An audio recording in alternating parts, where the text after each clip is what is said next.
আগামী অর্থবছরে ১০০টি উপজেলায় ৪২.৫ লাখ কৃষক পাবেন কৃষক কার্ড। এজন্য প্রাথমিকভাবে বাজেটে ১,০৬২ কোটি ৫০ লাখ টাকা বরাদ্দের প্রস্তাব করা হয়েছে। এই কার্ডের মাধ্যমে কৃষকরা বছরে ২৫০০ টাকা করে নগদ সহায়তা পাবেন। বিশ্লেষকরা বলছেন, কৃষকরা বন্যা, খরাসহ নানা ধরনের চ্যালেঞ্জ মোকাবেলার মধ্য দিয়ে দেশের খাদ্য নিরাপত্তা নিশ্চিত করে থাকে, কিন্তু দীর্ঘদিন ধরে তাদের এই অবদান যথাযথভাবে মূল্যায়ন হয়নি। সরকারের নেওয়া এই কৃষক কার্ডের মাধ্যমে তাদের সামাজিক মর্যাদা সুসংহত হবে। রিপোর্ট সুমন মাহমুদের। প্রান্তিক কৃষকের জীবনমান উন্নয়নের কথা বিগত দিনগুলোতে কোনো সরকারই আমলে নেননি।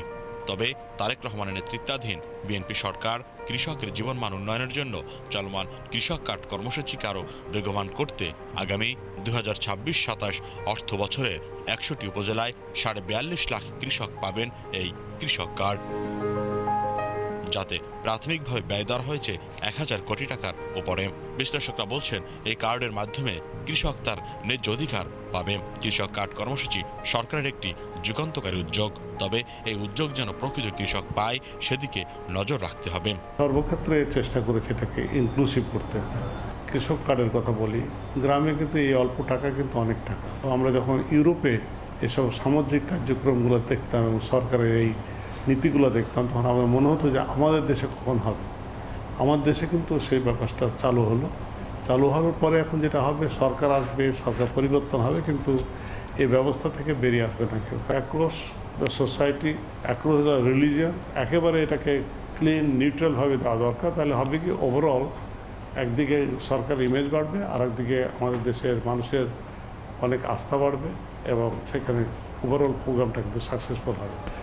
চলমান কৃষক কার্ড কর্মসূচি আগামী অর্থ বছরে কৃষক কার্ডের মাধ্যমে ভূমিহীন ও প্রান্তিক কৃষকরা বছরে ২৫০০ টাকা করে নগদ সহায়তা পাবেন।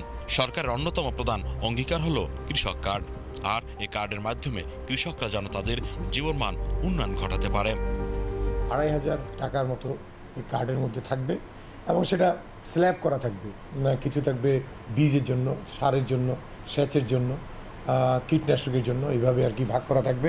এবং একেবারে সে ১৫০০ বা ২৫০০ টাকা তাৎক্ষণিকভাবে সে তুলতে পারবে না। এটা একটা মিতব্যয়ী এবং এটা খুব সময়োপযোগী চমৎকার একটি কার্ড বর্তমান সরকার প্রবর্তন করেছে কৃষকদের ভাগ্য উন্নয়নের জন্য।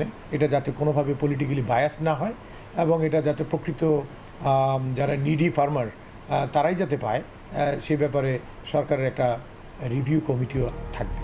কৃষকের জীবনমান উন্নয়নে সরকারের নেওয়া এই জনগুরুত্বপূর্ণ প্রকল্পের মাধ্যমে দেশের সব কৃষককে পর্যায়ক্রমে কৃষক কার্ডের আওতায় আনার পরিকল্পনা রয়েছে সরকারের।